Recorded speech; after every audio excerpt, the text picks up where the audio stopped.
శ్రీ గురుభ్యో నమః. వ్యాస విరచిత శ్రీమన్మహాభారతంలో సభాపర్వంలో నేడు మనం 102వ అధ్యాయాన్ని మనం ప్రారంభించుకుంటున్నాం. సభాపర్వంలో ఇంకా 2 అధ్యాయాలు మనం చెప్పుకోవాల్సి ఉన్నాయి. దాంతో ఈ సభాపర్వం పూర్తి అవుతుంది. అయితే ఈ అధ్యాయంలో వ్యాసుడు వివరించినటువంటి ముఖ్యమైన విషయం ఏంటంటే, పాండవులు వనవాసానికి వెళ్తున్నప్పుడు ఒక్కొక్కరు ఏ ఏ విధమైనటువంటి భిన్నమైనటువంటి విచిత్రమైన రీతులతో ప్రవర్తించారు, వాళ్ళ పరిస్థితి ఎలా ఉంది. ధర్మరాజు ఒక విధంగా వెళ్ళాడు, అలాగే భీముడు ఒక రకంగా వెళ్ళాడు, అర్జునుడు ఒక రకంగా. అంటే వారి యొక్క చేష్టలు, ఆ చేష్టల వల్ల మనం తెలుసుకోవాల్సినటువంటి విషయాలు ఏమన్నా ఉన్నాయా అనేటువంటిది ధృతరాష్ట్రుడు అడిగితే విదురుడు మొత్తం సవివరంగా చెప్పుకుంటూ వస్తాడు.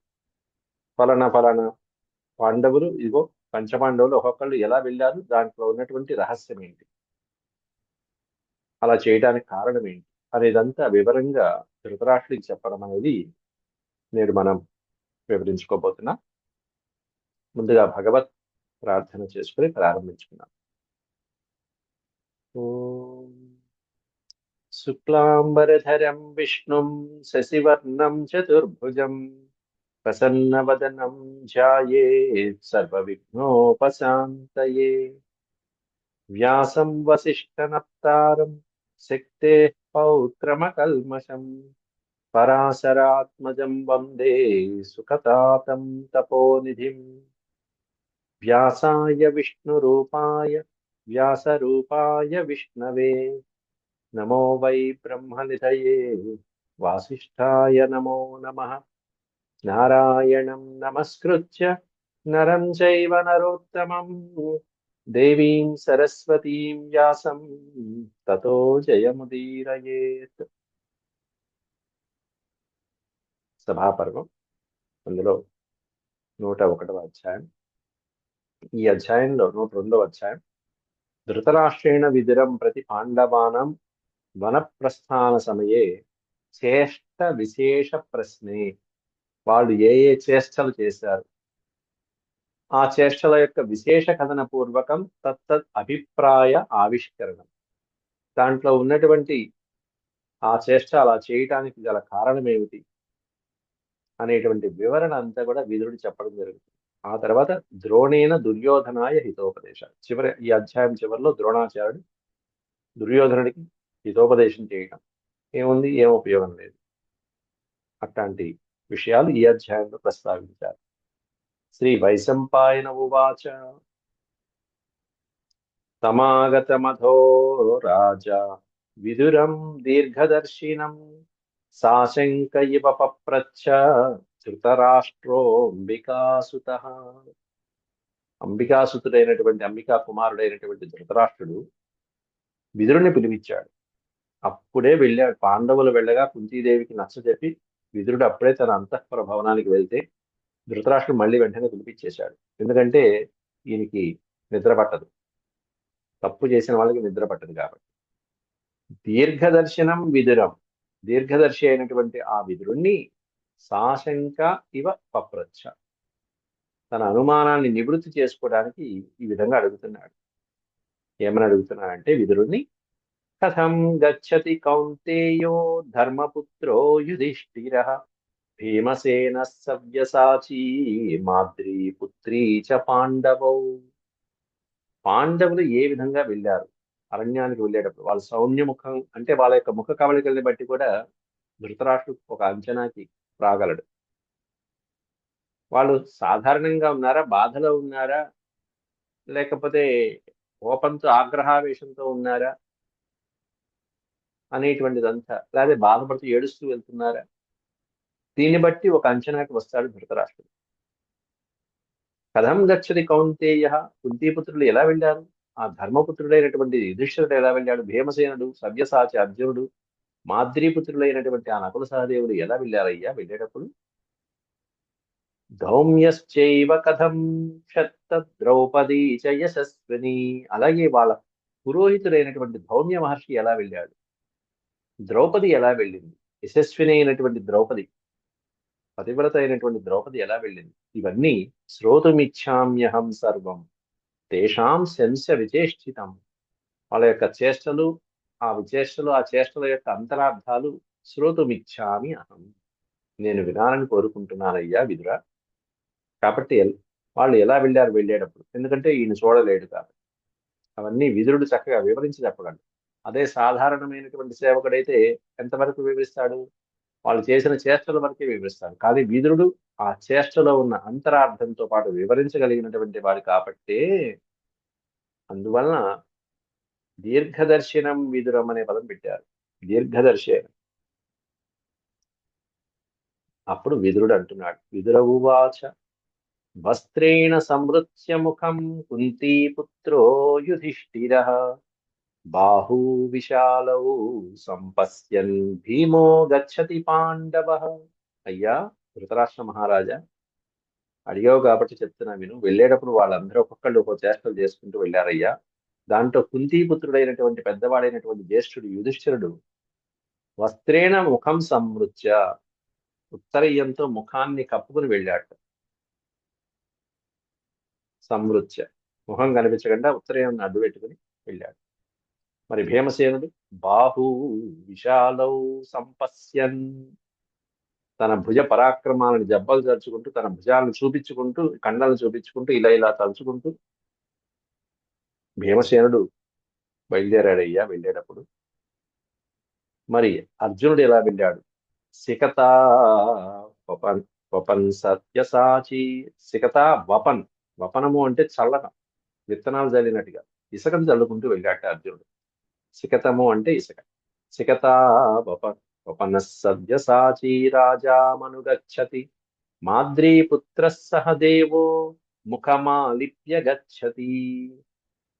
సహదేవుడేమన్నా తన ముఖాన్ని ఆలిప్య గచ్చతి, ముఖాన్నంతా మట్టి పూసుకుని అలా వెళ్ళిపోయాట. ముఖం ఆలిప్య, దేంతో ఆలిపనం చేశాడంటే పాంసూపలిప్త సర్వాంగో నకులశ్చిత్త విహ్వల. బురద పూసుకున్నట్టుగా మట్టి పూసుకున్నాడు ఓ పక్కన, ముఖాన్ని ఆలింగనం చేసి ముఖాన్ని మూసేసుకున్నాడు ఓ పక్కన సహదేవుడు.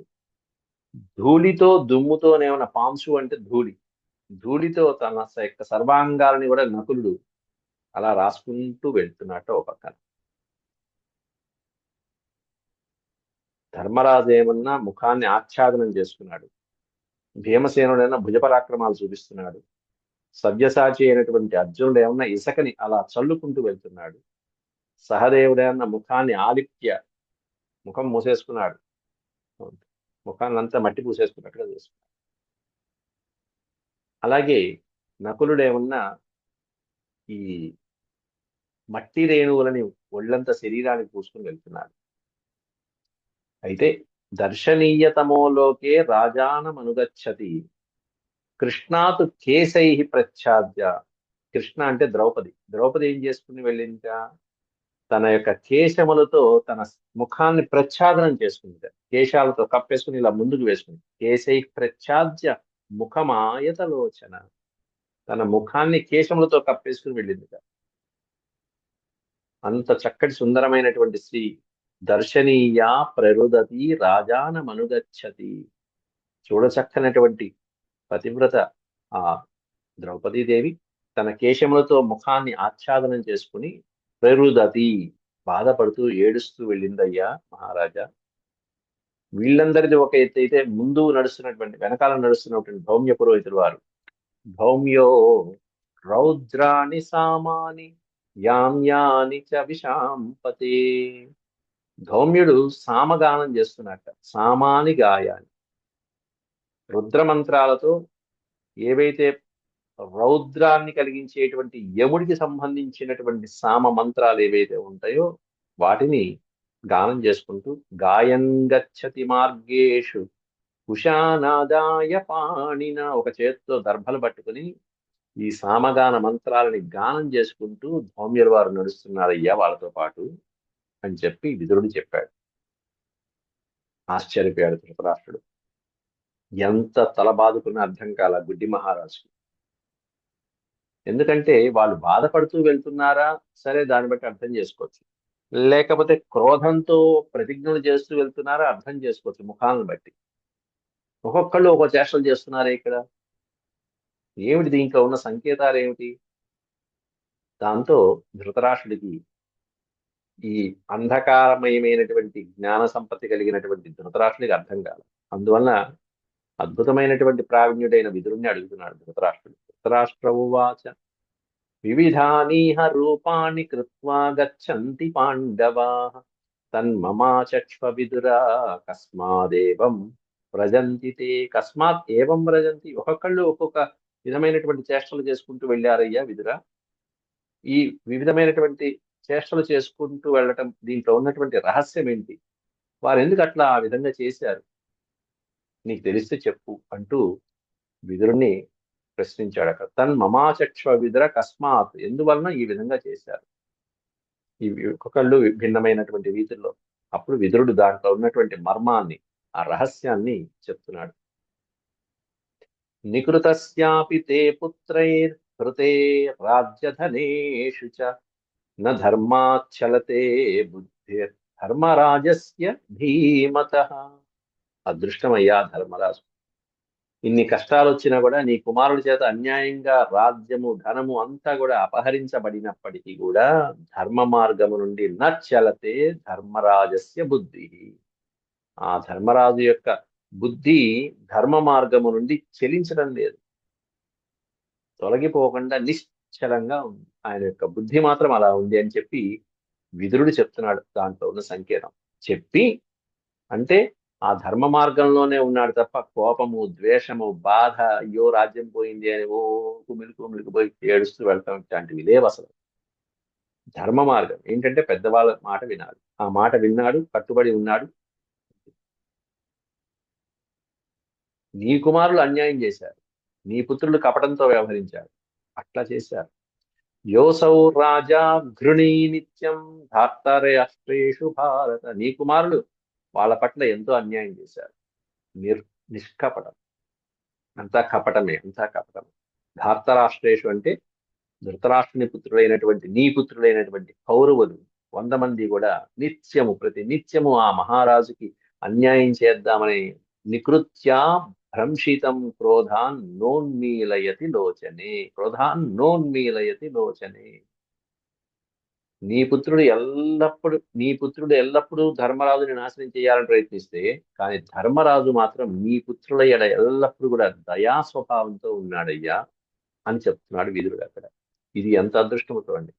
అంటే ఇంత రాజ్యాన్ని, ప్రాణాలు కూడా హరించాలని ఒక శత్రువు ప్రయత్నిస్తుంటే అతని పట్ల కూడా దయా స్వభావంతో ఉన్నటువంటి వాడే నిజమైనటువంటి విద్యాంశ సంభూతుడు కదా. అట్లాంటి వాడు ధర్మరాజు. మహాభారతంలో ధర్మరాజు యొక్క పాత్ర అది. ఈ విధంగా అవమానం చేసి భార్యని, రాజ్యాన్ని మొత్తం ఈ విధంగా అల్లకల్లోలం చేసి ఇంత అవమానం చేసినటువంటి కౌరవుల పట్ల నిహృత్యా భ్రంశితం క్రోధాన్న ఉన్మీలయతి లోచని. వాళ్ళ పట్ల ఏమాత్రము కోపము గాని ఇది లేకుండా నిత్యము దయతో కూడుకున్నటువంటి ప్రేమ భావంతో ఉంటున్నాడయ్యా నీ కుమారుల పట్ల. దయా స్వభావం. ఘృణి అంటే అది. మీరేమన్నా కపటంతో ఆ రాజ్యాన్ని కూడా లేకుండా చేశారు. వారి మనసుల్లో కోపం ఉంది, కానీ నీ కొడుకుల పట్ల మాత్రం దయ చూపిస్తున్నాడు ఆ ధర్మరాజు. ఆ కారణం చేత అందువలన అడవికి వెళ్ళేటప్పుడు నగరంలో కళ్ళు మూసుకుని వెళ్తున్నాడయ్యా ఆ ధర్మరాజు. కళ్ళు మూసుకుని ఆచ్ఛాదనం చేసుకుని వెళ్తున్నాడు. అదేమిటి కళ్ళు మూసుకుని వెళ్ళటం దేనికి అంటారేమో. న సపిధాయ ముఖం రాజా తస్మాత్ గచ్చతి పాండవ నాహం జనం నిర్దహేయం దృష్ట్వా ఘోరేణ చక్షుషా న పిధాయ ముఖం రాజా తస్మాత్ గచ్చతి పాండవ.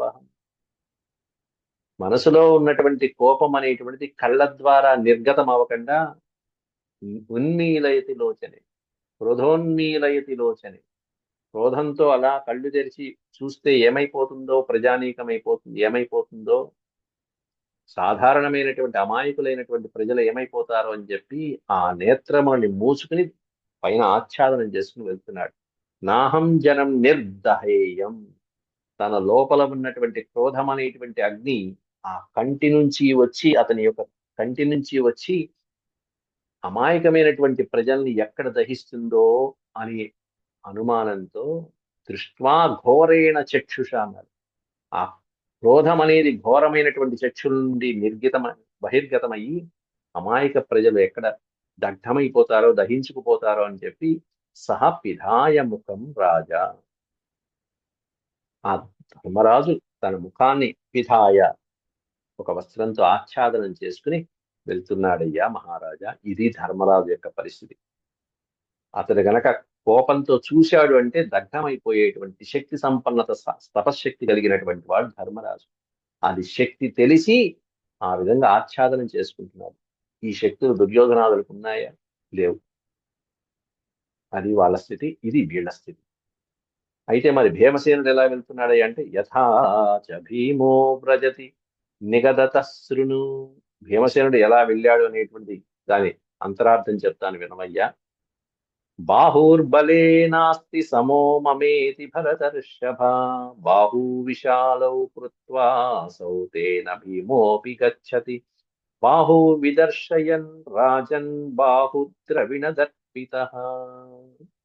బాహు భుజబలాక్రమాలు ప్రదర్శించుకుంటూ వెళ్తున్నాడు భీమసేనుడు పక్కన.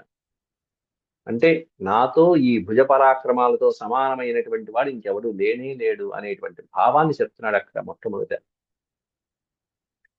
బాహోర్బలే నాస్తి సమః, నాతో ఈ భుజబలంతో సమానంగా ఉండేటువంటి వాడు ఈ సృష్టిలో లేనే లేడు అనే భావంతో భుజాలు చూసుకుంటున్నాడు, ఒక పక్కన అటు ఇటు చూసుకుంటున్నాడు. ఆ భుజబలం పైకి తనకి అంటే తనకున్న శక్తి పైన తనకి ఎప్పుడు గర్వం ఉంటుంది. నేను ఈ విధమైనటువంటి బలపరాక్రమాలు కలిగినటువంటి వాడిని భీమసేనుడికి తెలుసు. కాబట్టి తన భుజాల్ని చూపిస్తూ ఇలా జబ్బలు జరుచుకుంటూ చూపిస్తూ ఒక్కొక్కడికి తప్పకుండా శత్రువులకు ప్రతీకారంతోనే సమాధానం చెప్తాను అన్నట్టుగా ఈ విధమైన చేష్ట చేస్తూ వెళ్తున్నాడయ్యా. ఇంత అపకారము ఇంత అవమానము చేసినటువంటి నీ పుత్రుల పట్ల తగినటువంటి ప్రతీకారం చేస్తాను, తప్పక చేస్తాను అనేటువంటి సందేశాన్ని ఇస్తున్నాడు భీమసేనుడు ఈ చేష్ట ద్వారా అనేటప్పటికీ ధృతరాష్ట్రుడి గుండెల్లో పిడుగుపడింది ఒకసారి. ధర్మరాజు సరే శాంత స్వభావుడు, ధృతరాష్ట్రుడు చెప్తే వింటాడు. కానీ భీమసేనుడు ఎక్కడ వింటాడు? అప్పటికే ప్రతిజ్ఞలు చేసి కూర్చున్నాడు. ఆ ప్రతిజ్ఞలు నెరవేర్చుకోవడానికి అన్నట్టుగా ఈ జబ్బలు దలుచుకుంటూ భీమసేనుడు తన బాహు భుజబలాన్ని చూపిస్తూ వెళ్తున్నాడు. ఇట్లాంటి చేష్టలు అంతరంగా. అలాగే ప్రదర్శన్ శర సంపాతాన్ కుంతీ పుత్రోర్జునస్తదా. మరి కుంతి పుత్రుడైన అర్జునుడు ఎలా వెళ్తున్నాడు అంటే ఇసుకని చల్లుతూ వెళ్తున్నాడు. ఆ ఇసుకని చల్లటంలో ఉన్న అంతరార్థం ఏంటంటే రేపు రాబోయే మహాసంగ్రామంలో ఇదిగో నా శర పరంపర ఈ విధంగా మీ శత్రువుల యొక్క శరీరాల పైన పడుతుంది. ఒకదానికొకటి ఎక్కడ ఇసుక రేణువు ఒకదానికొకటి అంటుకోకుండా వేస్తున్నాడు, అక్కడ చల్లుతున్నాడట అంతే. ఏదో మనం క్షేత్రంలో వరినార్లు చల్లుతూ ఉంటారు చూసారా, నార్లకి అట్లా చల్లుతూ ఉంటారు ఒడ్లు, అట్లా ఇసుక చల్లుతుంటూ వెళ్తున్నాడు. విశాలమైనటువంటి ప్రదేశం విసిరి కొడుతున్నాడు. అంటే రాబోయే మహాసంగ్రామంలో నా శరములు ఇగో ఇట్లా పడతాయి మీ మీద చూడండి. సికత వపన్ సవ్యసాచీ రాజానమనుగచ్చతి అసక్తా సికతాస్తస్య యథా సంప్రతి భారత అసక్తం శరవర్షాన్ని తథా మోక్షతి శత్రుషు. ఈ విధంగా అసక్తము అంటే వ్యవధానంతో ఉన్నవి, ఒకదానికొకటి అంటుకోకుండా దగ్గరగా లేనటువంటి, దూరంగా పడేటువంటి, ఎంతో దూరంగా ఉన్నా సరే మిమ్మల్ని ఎక్కడ ఉన్నా సరే యుద్ధ భూమిలో నా బాణాలు వేటాడి వేటాడి మరి చంపుతాయిరా అన్నట్టుగా చూపిస్తున్నారు. శరవర్షాన్ని తమో తథా మోక్షతి శత్రుషు. ఇదిగో ఈ విధంగా నా యొక్క శరములు రాబోయేటువంటి మహాభారత సంగ్రామంలో మీ శత్రువుల మీదకి విరుచుకుపడతాయని చెప్పి చూపిస్తున్నాడు అక్కడ. అంటే ఆ శత్రువులు ఎంత దూరంగా ఉన్నా సరే శత్రువులపై పరస్పరం అంటుకోకుండా ఉండే అసంఖ్యాకమైనటువంటి బాణాల వర్షాన్ని కురిపిస్తానని దాంట్లో ఉన్న సంకేతం అక్కడ. ఈ విధంగా అర్జునుడు బయలుదేరాడు. ధర్మరాజు ఒక రకంగా, భీమసేనుడు ఒక రకంగా, అర్జునుడు ఒక రకంగా బయలుదేరితే ఆ తర్వాత నమే కశ్చిత్ విజానీయాన్ ముఖమద్వేతి భారత ముఖమాలిప్యతేనాసౌ సహదేవోపి గచ్చతి. సహదేవుడు ఏం చేస్తున్నాడు అంటే నా ముఖాన్ని ఇటువంటి దుఃఖ సమయాలలో ఎవరు గుర్తుపట్టకుండా ఉండుగాక. ఎందుకంటే దుర్దశ ఇది. కశ్చిద్ ద్విజానీయాన్ ముఖమధ్యేది. అందువల్ల ముఖాన్ని ముఖాన్ని ఏదో కాస్త ఏదో కనిపించకుండా చేసుకుని వెళ్ళిపోతున్నాడు అక్కడ. ఎందుకంటే ఇటువంటి దుర్దశలలో, ఇటువంటి దుర్దినమైనటువంటి సమయాలలో కూడా ఎవరు నా ముఖాన్ని గుర్తుపట్టకూడదు అని యోచించి సహదేవుడు ముఖానికి మట్టి రాసుకుని వెళ్ళాడు. ముఖానికి మట్టి రాసుకుని. సహదేవుడు నకులుడు ఇద్దరు అద్భుతమైనటువంటి ప్రతిభ కలిగినటువంటి వాళ్ళు, సుందరాంగులు, కవలలు, అట్లాంటి వాళ్ళు. అందులో సహదేవుడు అంటే చాలా ఇష్టం కుంతీదేవికి. అది మనం ముందు కూడా చెప్పుకున్నాం. అయితే ఇక నకులుడు నాహం మనాం స్యాద్ అదేయం మార్గే స్త్రీణామితి ప్రభో పాంసూపలిప్త సర్వాంగో నకులస్తేన గచ్చతి. నకులుడు ఏం చేస్తున్నాడు అంటే దుమ్ముని ఒంటికి రాసుకుని బయలుదేరుతున్నాడు.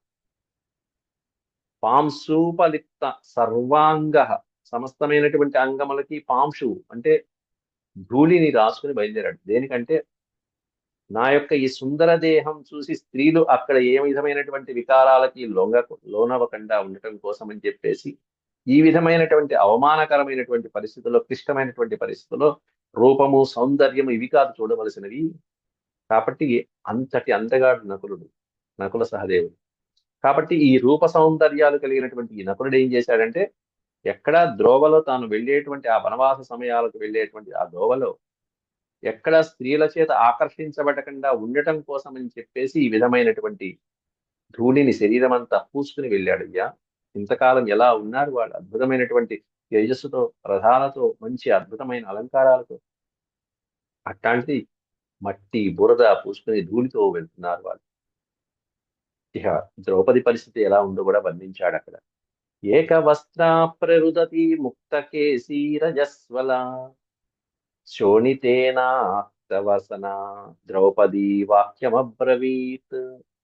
ఆవిడ ఏకవస్త్రతో ఉన్నది, రజస్వలగా ఉన్నటువంటి. అట్లాంటి పరిస్థితిలో ఇంటి నుంచి, అంతఃపురం నుంచి, రాజభవనం నుంచి ద్రౌపదిని గెంటి వేసినట్టుగా గెంటి వేశారయ్యా నీ కొడుకులు.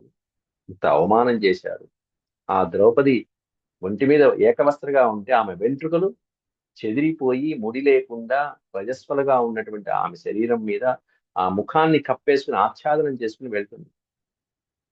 పైగా రుదంతి అన్నాడు, ఏడుస్తున్నది ఆవిడ. ఏడుస్తూ వెళ్ళింది ద్రౌపది. ఈ విధమైనటువంటి పరిస్థితి వచ్చింది. ఆవిడ ఒక స్త్రీ ఇల్లాలు ఇంటి నుంచి ఏడుస్తూ వెళ్ళింది అంటే ఇక ఆ ఇంటికి పట్టే దశ చెప్పాలా, వర్ణించాలా? ఎంత నాశనమైపోతుంది ఆ ఇల్లు, ఎంత నాశనమైపోతుంది ఆ వంశము, ఆ కులము. అందులో పతివ్రత అయినటువంటి ద్రౌపదికి కలిగినటువంటి ఇబ్బంది ఇది. కాబట్టి ఎవరైతే అన్యాయం చేత నేడు నాకు ఈ విధమైనటువంటి పరిస్థితి కలిగిందో అట్లాంటి వాళ్ళ యొక్క స్త్రీలు కూడా రాబోయే రోజులలో ఈ విధంగా ఏడుస్తూ ఉంటారు. వారి బంధువులందరూ సంహరించబడగా ఈ విధంగా ఏడుస్తారని సంకేతంగా ఆ జుట్టు విరబోసుకుని ముందుకి వేసుకుని ఏడుస్తూ వెళ్తున్నది. ఆ ఏడుపులో కూడా ఉన్న సంకేతం, అంతరార్థం విదురుడు చెప్పి మరి ఇది భయపెట్టడం కాదు, ధృతరాష్ట్రుని భయపెట్టడం కాదు, ఉన్నది ఉన్నట్టుగా మనోభావాన్ని గ్రహించగలిగినటువంటి రాజనీతిజ్ఞుడు విదురుడు. ఎందుకంటే ఇక్కడ హతపత్యో హతసుత హతబంధు జన ప్రియా యత్కృతే హమిదం ప్రాప్త తేషాం వర్షే చతుర్దశే అన్నారు అక్కడ. చతుర్దశే వర్షే అని ఒక సంఖ్య కూడా విదురుడు చెప్పేశాడు. ఇక్కడి నుంచి రాబోయే 14 సంవత్సరాల తర్వాత, ఆ 14వ సంవత్సరం, 13 సంవత్సరాలు అయిపోతుంది, 14వ సంవత్సరం యత్కృతే అహం ఇదం ప్రాప్త, ఈ దశ నాకు ఎవరి వలనైతే వచ్చిందో వాళ్ళ స్త్రీలు ఈ విధంగా ఏడుస్తారు. ఎందువలన? హతపత్యో హతసుత, వాళ్ళ భర్తలు, వాళ్ళ కుమారులు, వాళ్ళ బంధువులు అందరూ హతమైపోయి వాళ్ళకి ఇష్టమైనటువంటి ప్రియ జనులందరూ నశించటంతో ఇదిగో ఈ విధంగా 14 సంవత్సరాల తర్వాత వాళ్ళందరికీ ఈ గతి పడుతుందని చెప్పి సంకేతంగా ద్రౌపది అలా వెళ్ళిందయ్యా. బంధు శోణిత దిగ్భ్యాంగ్యో ముక్తకేశ్యో రజస్వల ఏవం కృతోదకా భార్య ప్రవేక్ష్యంతి గజాహ్వయం.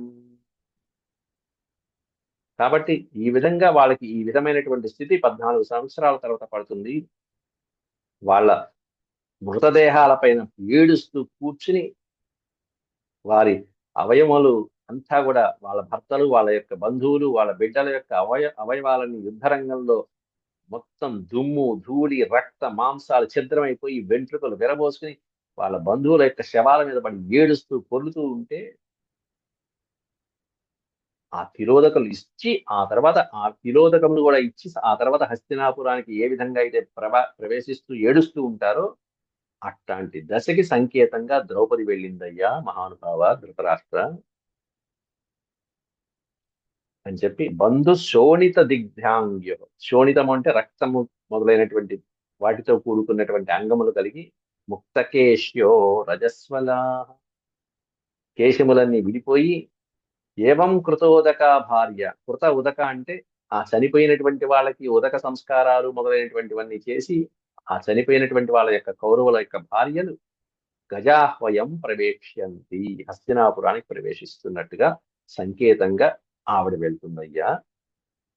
ఇదంతా ఒక ఎత్తు అయితే పురోహితుడు కృత్వాతు నైరుతాం దర్భ్యాం ధీరో ధౌమ్య పురోహిత సామాని గాయన్యామ్యాని పురతో యాతి భారత. వీళ్ళందరినీ జాగ్రత్తగా ఒక దోవలో సమ్యక్ మార్గంలో ప్రవేశపెట్టేవాడు పురోహితుడు. ఆయన ఎలా వెళ్తున్నాడంటే అద్భుతమైనటువంటి చక్కటి శాస్త్రబద్ధమైనవి చాలా శక్తివంతమైనటువంటి యమదేవతకి సంబంధించినటువంటి సామవేద మంత్రాలను గానం చేసుకుంటూ వెళ్తున్నాడు. ఎక్కడ పాండవులకి ముందు నడుస్తూ, పాండవుల ముందు నడుస్తూ ఆ ముందు భాగంలో కూడా ఎటు వెళ్ళాలి, కుడి చేతి పక్క ఎడం చేతి పక్క అంటే పాండవులకి ముందు నడుస్తూ నైరుతి మూల వైపు ఉన్నట్ట. నైరుతి మూల వైపు అనే పదానికి అర్థం ఏంటంటే నైరుతి మూల అంటే దక్షిణ నైరుతిలో యముడి యొక్క భవన స్థానం. యమభవనం ఉండేటువంటిది దక్షిణ నైరుతి ప్రదేశంలో ఉంటుంది. అంతే దక్షిణ పడమర మధ్యలో ఉండేటువంటి ఆ నైరుతి ప్రదేశం యమ సదనానికి, యమ నిలయానికి సంకేతం. ఆ దక్షిణ భవనానికి సంబంధించినటువంటి ఆయన యముడికి సంబంధించినటువంటి మంత్రాలు ఏవైతే ఉంటే అవి గానం చేసుకుంటూ దాంట్లో ఉన్న అర్థం ఏంటంటే యుద్ధంలో కౌరవులు చంపబడిన తర్వాత వారి పురోహితులైనటువంటి గురువులు కూడా ఈ విధమైనటువంటి సామగానమే చేసుకుంటూ వెళ్తారు. ఎప్పుడు గానం చేస్తారంటే చనిపోయినప్పుడు. అది దానికి సంకేతంగా ఈయన సామగానం చేసుకుంటూ వెళ్తాడు. సామాని గాయన్యామ్యాని పురతో యాతి భారత హతేషు హతేషు భరతేష్వాజో కురూణాం గురవస్తథ ఏవం సామాని గాయంతి ఇత్యుక్త్వా ధౌమ్యోపి గచ్చతి. ధౌమ్యుడు ఎందుకు పాడుతున్నాడు అనేటువంటి కారణం చెప్తున్నాడు ఇక్కడ. హతేషు భరతేష్వాజో, భరత వంశంలో ఇదిగో ఈ పాండవులకి ఈ విధమైనటువంటి అన్యాయంగా కష్టాలు తెప్పించినటువంటి వాళ్ళు మరణించిన తర్వాత ఆ కురువుల యొక్క గురువులు, ఆ పురోహితులు ఏవం సామాని ఈ విధమైనటువంటి సామగానాలే చేసుకుంటూ ఉంటారు అని చెప్పి ధౌమ్యుడు సంకేతంగా ఆ గానాన్ని ఇప్పుడు ప్రస్తావించుకుంటూ వెళ్తున్నట్ట. ఈ విధంగా ఒక్కొక్కళ్ళు ఒక్కొక్క రకంగా చేష్టలు చేసుకుంటూ వెళ్తున్నారయ్యా. ప్రస్థాప్య పాండవాన్ శేషాన్ నిశ్శేషస్తే భవిష్యతి ఇది ధౌమ్యో వ్యవసితో రౌద్రసామాని గాయతి. ప్రస్థాప్య పాండవాన్ శేషాన్, ఈ పాండవులకి ఈ విధమైనటువంటి కష్టాన్ని కలిగించి ఈ విధమైన ఆర్తిని కలిగించినటువంటి వాళ్ళని మాటి మాటికి గుర్తు చేసుకుంటున్నాడు అక్కడ. యుద్ధంలో కౌరవులు చంపబడిన తర్వాత వాళ్ళకి ఇదిగో ఈ సామగానాలు అప్పుడు వాళ్ళ గురువులు పాడతారు అంటూ పాండవులకు వచ్చినటువంటి కష్టానికి సంకేతంగా ధౌమ్యుడు ఈ విధంగా పాడుకుంటూ వెళ్తున్నాడు. రౌద్రమైనటువంటి సామగానాలు అని చెప్పి విదురుడు స్పష్టంగా ప్రతిదానికి సవివరంగా ధృతరాష్ట్రుడికి అర్థమయ్యే రీతిలో ఆ స్థాయిలో చెప్పుకుంటూ వెళ్ళాడు. ఆ తర్వాత ధృతరాష్ట్రుడు సరే ప్రజలు ఎట్లా ఉన్నారు, ప్రజల యొక్క మనోభావాలు ఏంటి అని అడుగుతూ మొదలుపెట్టాడు. సరే పాండవులు ఇట్లా వెళ్ళారు, ప్రజల యొక్క వాళ్ళ యొక్క పరిస్థితి ఎలా ఉంది, పాండవులు ఇలా ఏడుస్తూ వెళ్ళటము వీటికి సంకేతంగా ప్రజలేమన్నా ఏదన్నా విప్లవం లాంటిది ఏమన్నా లేతారా అనేటువంటి బాధలో కూడా ఉన్నాడు. ఇంత జరిగినా కూడా ధృతరాష్ట్రుడి మనోభావం ఏంటంటే తన పుత్రుడు తన రాజ్యము సరిగ్గా ఉంటుందా లేదా అనేటువంటి జాగ్రత్తలోనే ఉన్నాడు తప్ప ఈ సమస్యని పరిష్కరిద్దామనే ఆలోచన కించిత్తు లేనేటువంటి. అది ధృతరాష్ట్రుడి యొక్క జీవితం ఈ మహాభారతం. తర్వాత విదురుడు ఏమన్నాడు ప్రజల గురించి అనేది రేపు పాఠంలో మళ్ళీ చెప్తున్నాం. అంతవరకు సెలవు. ఓం శాంతి శాంతి శాంతి. యదక్షరపద భ్రష్టం మాత్రాహీనం చ యద్భవేత్ తత్సర్వం క్షమ్యతాం దేవనారాయణ నమోస్తే. సర్వం శ్రీకృష్ణార్పణమస్తు. హరి ఓం.